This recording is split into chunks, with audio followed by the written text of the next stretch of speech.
Hello friends, Premila kitchen में तमारुं स्वागत है। आ विडियो भावनगर थी बनावी रही छूँ। तो विडियो गमे तो लाइक करजो, शेर करजो और सब्सक्राइब ना कर्युं होय तो करी लेजो नवी नवी रेसिपी जोवा माटे।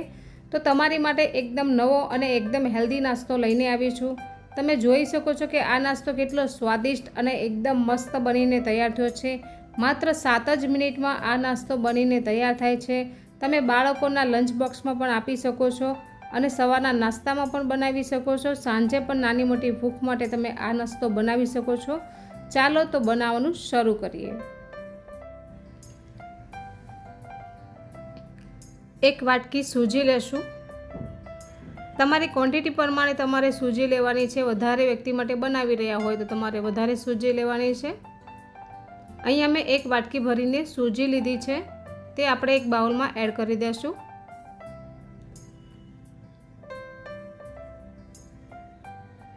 सूजी આપણે एकदम बारीक लीधी है। हवे આપણે અહીંયા खाटू दही लीधुं છે, एक वाटकी जेटलुं ते एड करी देशुं। आ नास्तो तमे चोखाना अड़दनी दाळ साथे मिक्स करीने पण बनावी शको छो। बराबर मिक्स करी लेशुं। थोड़ी छाश बीजी एड करी देशुं अने थोड़ुं पाणी एड करी देशुं। बराबर मिक्स करी लेशुं। एकदम सरस बेटर तैयार करी लेवानुं छे।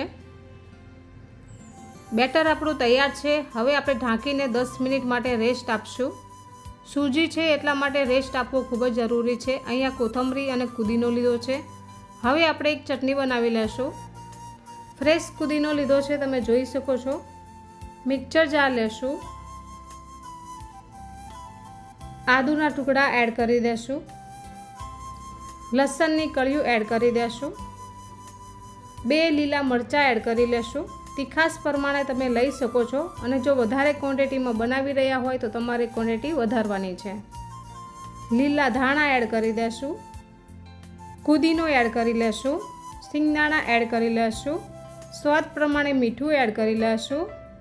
ધાણા જીરુંનો પાવડર એડ કરી લેશું। લીંબુનો રસ એડ કરી લેશું। થોડું પાણી એડ કરી લેશું। હવે ગ્રાઇન્ડ કરી લેશું।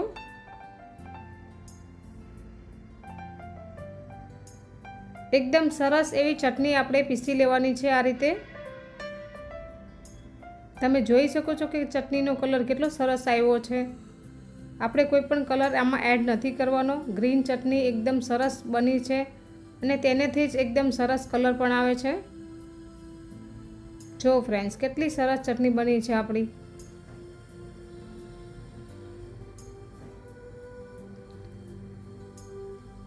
हवे आपणे जे सूजी रेस्ट माटे मूकी हती ते लई लेशुं। थोड़ी वार आ रीते चलावी लेशुं। एकदम सरस आपणुं बेटर छे ते बनीने तैयार थई गयुं छे। फ्रेंड्स, विडियो क्यांथी जुओ छो फ्रेंड्स कमेंट में लखजो। स्वाद प्रमाणे मीठुं एड करी लेशुं। आनी अंदर बीजा कोई मसाला आपणे एड करवाना नथी। बराबर मिक्स करी लीधुं छे। हवे आपणे बीजी वाटकी में काढी लेशुं थोड़ुं बेटर। खावाना सोडा एड करी लेशुं। थोड़ुं લીંબુનો रस एड करी लेशुं। લીંબુનો रस एड करवाथी एकदम जाळीदार अने एकदम सरस बनीने तैयार थाय छे। बराबर मिक्स करी लेशुं। अहींया आपणे ढोकळानी थाળી લીધી છે, જે ડીશ આવે છે તે જ લીધી છે। તેને આપણે તેલથી ગ્રીસ કરી લેશું।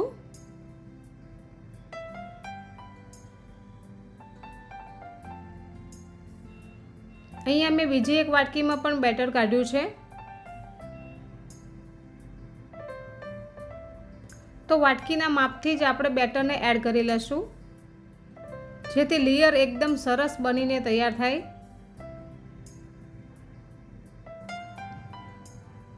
અહીંયા મેં ઢોકળિયામાં પાણી પહેલાંથી જ ગરમ કરવા રાખી દીધું હતું। તો આપણે ડીશને મૂકી દેશું। આપણે 3 લેયર કરવાના છે। 5 મિનિટ કૂક થાય ત્યાં સુધી આપણે બેટર અને ચટણી મિક્સ કરી લેશું। જેથી એકદમ સરસ એવો કલર આવશે। બેટરને ચટણીને મિક્સ કરવાથી ફ્રેન્ડ્સ જે લેયર છે સેન્ડવિચ ઢોકળાની તે ચોંટી રહેશે અને અલગ નહીં પડે. તો સેન્ડવિચ ઢોકળા તમે જ્યારે બનાવતા હોય ત્યારે તમારે બેટર સાથે ચટણી મિક્સ કરીને જ તમારે સેન્ડવિચ ઢોકળા બનાવવાના છે. તો 5 મિનિટ કૂક થયા પછી આપણે નીચે ઉતારી લઈશું. હવે આપણે જે ચટણી સાથે બેટર તૈયાર કર્યું છે તે લગાડી દઈશું. એકદમ ઘટ્ટ લગાડવાનું છે ફ્રેન્ડ્સ.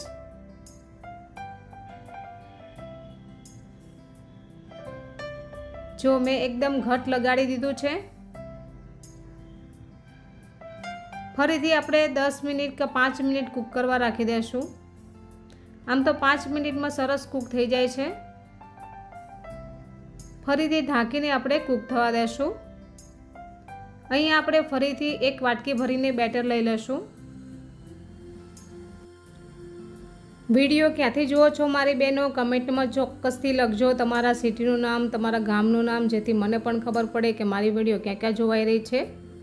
તો 4 મિનિટ થઈ ગઈ છે અને એકદમ સરસ કૂક થઈ ગયા છે. તો ઉપરથી આપણે ફરીથી વ્હાઈટ બેટર છે તે ફેલાવી લઈશું. સેન્ડવિચ ઢોકળા આ રીતે જ બને છે અને ખૂબ જ સરસ બને છે. એકવાર ટેસ્ટ કરીને ચોક્કસથી કમેન્ટ કરીને જણાવજો. ઉપરથી લાલ મરચું પાવડર સ્પ્રિંકલ કરી લેશું અને ફરીથી આપણે 4 મિનિટ માટે કૂક કરવા રાખી દઈશું. હવે એક બાજુ આપણે વઘાર કરી લેશું. તો રાઈ એડ કરી લીધી છે તેલ ગરમ કરીને. અહીંયા લાલ લીલા મરચાં લીધા છે જેથી દેખાવમાં ખૂબ જ સરસ લાગે છે. તેને પણ આપણે એડ કરી લેશું. થોડી કોથમરી પણ એડ કરી લેશું. આપણો વઘાર છે તૈયાર. તો આ રીતે વઘાર પણ તૈયાર કરીને રાખી દેવાનો છે. 4 મિનિટ થઈ ગઈ છે અને હવે આપણે ડીશને બહાર કાઢી લેશું. એકદમ સરસ એવા કૂક થઈ ગયા છે.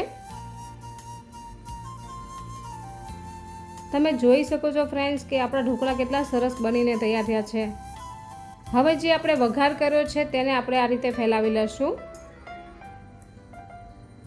હલકા ઠંડા થાય પછી જ આપણે તેને કાઢશું. ઉપરથી થોડી કોથમરી પણ સ્પ્રિંકલ કરી દઈશું. હવે આપણે પિઝા કટરથી કટ કરી લેશું. તમારા મનગમતા શેપમાં તમે કટિંગ કરી શકો છો. તો અહીંયા હું એકદમ પિઝા સ્ટાઇલમાં કટિંગ કરી રહી છું. હવે આપણે એક પીસ આ રીતે કાઢીને જોઈશું તો તમે જોઈ શકો છો કે કેટલા મસ્ત બનીને તૈયાર થયા છે. એકવાર ખાશો તો રોજ ખાવાનું મન થશે એટલા મસ્ત આ બનીને તૈયાર થાય છે. એકવાર ચોક્કસથી ટ્રાય કરજો ફ્રેન્ડ્સ, બહુ મસ્ત એવા બને છે. તો કોને કોને આ નાસ્તો ગમ્યો અને કોને કોને આ વિડીયો ગમ્યો કમેન્ટમાં ચોક્કસથી લખજો. હવે આપણે એક પ્લેટમાં કાઢી લઈશું. આ વિડીયો હું ભાવનગરથી બનાવી રહી છું ફ્રેન્ડ્સ. તો આસપાસમાંથી જોતા હોય તો જરૂરથી કમેન્ટ કરજો કે અમે ભાવનગરથી જોઈએ છીએ અને આ વિડીયો પણ ભાવનગરથી જ બની રહ્યો છે. જો ફ્રેન્ડ્સ આપણો નાસ્તો છે તે એકદમ સરસ બનીને તૈયાર થઈ ગયો છે. સર્વ કરવા માટે એકદમ રેડી છે. તો કોને કોને આ નાસ્તો ખાવો છે કમેન્ટ કરજો. જો ફ્રેન્ડ્સ સેન્ડવિચ ઢોકળા કેટલા મસ્ત બનીને તૈયાર થાય છે. એકદમ સરસ એવી નીચે લેયર પણ બની છે ચટણીની. હવે આપણે ટમેટા સોસ જોડે આપણે આ નાસ્તો સર્વ કરશું. ચાલો તમારે પણ ખાવો છે.